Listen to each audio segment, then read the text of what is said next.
Hello everyone, welcome back to Banker's Nest. I am Garima. So, is the computer certificate required for any of the bank PO jobs? ये question बहुत सारे applicants का aspirants का आता है मेरे पास. सो individually एक एक करके रिप्लाई देना थोड़ा सा मुश्किल हो जाता है, दो I try my best.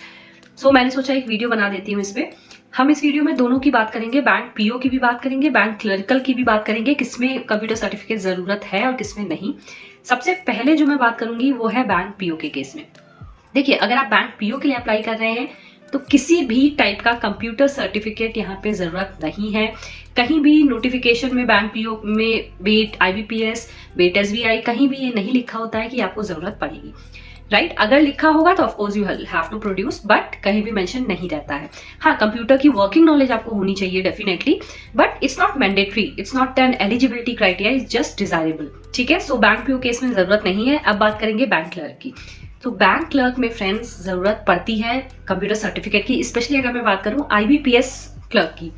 SBI clerk में I think it's not mandatory, उनके नोटिफिकेशन में आपको देखना पड़ेगा लिखा है कि नहीं, बट IBPS क्लर्क के नोटिफिकेशन में साफ साफ लिखा होता है.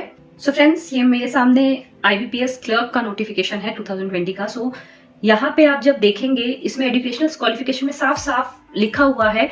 अगर आप 4th-5th लाइन देखते हैं, computer literacy, operating and working knowledge in computer system is mandatory. That is, candidate should have certificate, diploma, degree in computer operations. Language should have studied computer information technology as one of the subjects in high school, college or institute. इसका मतलब ये है friends कि आपको जब आप clerk के लिए अप्लाई करते हैं IBPS क्लर्क में, तो आपको जब फॉर्म फिल करना होता है उसमें भी आपको साफ साफ वो पूछा जाएगा कंप्यूटर की नॉलेज, वर्किंग नॉलेज आपके पास है कि नहीं. तो अगर आपने कोई कोर्स किया है A लेवल B लेवल, वो आप अटैच कर सकते हैं ड्यूरिंग योर डॉक्यूमेंट वेरिफिकेशन. या फिर आपका कोई सब्जेक्ट रहा हो ड्यूरिंग योर कॉलेज या फिर हाई स्कूल में, तो उसकी जो मार्कशीट होगी उसमें भी साफ साफ मेंशन्ड होगा IT सब्जेक्ट या फिर कंप्यूटर साइंस सब्जेक्ट, तो वो भी आप प्रोड्यूस कर सकते हैं डॉक्यूमेंट वेरिफिकेशन के टाइम. सो ये होता है क्लरिकल के केस में. मेरा ओपिनियन पूछा जाए तो मैं तो यही कहूंगी कि अब इन चीजों की जरूरत नहीं है, सर्टिफिकेट्स की जरूरत नहीं है, ऐसा मुझे लगता है, पर्सनली मुझे लगता है. हो सकता है इनका कोई और रीजन हो मांगने का, बट जहां तक मुझे समझ में आती है बात, बेसिक नॉलेज वो टेस्ट करना चाहते हैं आपके कंप्यूटर की. तो अगर आप फॉर्म भी ऑनलाइन फिल करवा रहे हैं, एग्जाम भी ऑनलाइन ले रहे हैं, तो ऑब्वियसली जो कैंडिडेट है उसको इतनी नॉलेज तो है कंप्यूटर की कि वो फॉर्म फिल कर सके, जो इंटरफेस है एग्जाम का वो समझ सके मॉक्स देते देते, फिर उसको जो भी सॉफ्टवेयर आप जिसके थ्रू एग्जाम ले रहे हैं वो समझ पाता है, उसको सारी कीज की नॉलेज है कीबोर्ड पे. सो इससे ज्यादा मुझे नहीं लगता है आपके बैंकिंग करियर में आपको जरूरत पड़ेगी. मैं क्लरिकल की बात कर रही हूँ यहाँ पे. ठीक है, हाँ, ऑफिसर के केस में ऑफकोर्स आपको ईमेल्स लिखने होते हैं, लेटर्स लिखने होते हैं, तो उसमें आपको ज्यादा जरूरत पड़ती है कीबोर्ड्स की.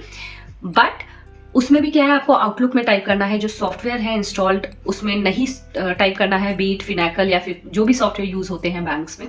सो पर्सनली आई थिंक कि अब ये सर्टिफिकेट्स की रिक्वायरमेंट हटा देनी चाहिए, बिकॉज स्टूडेंट्स को काफ़ी जाके एक सर्टिफिकेट के लिए अप्लाई करना पड़ता है, सीखना पड़ता है और इन्वेस्टमेंट होती है, जबकि उस चीज़ की जो बेसिक नॉलेज है वो सबको ऑलमोस्ट सारे स्टूडेंट्स को ही पता होती है उतनी चीज़ें. But as I said in my previous videos कि गवर्नमेंट जॉब है, everything is on files and papers, सब कुछ डॉक्यूमेंटेड होना चाहिए. So you will have to accept this process.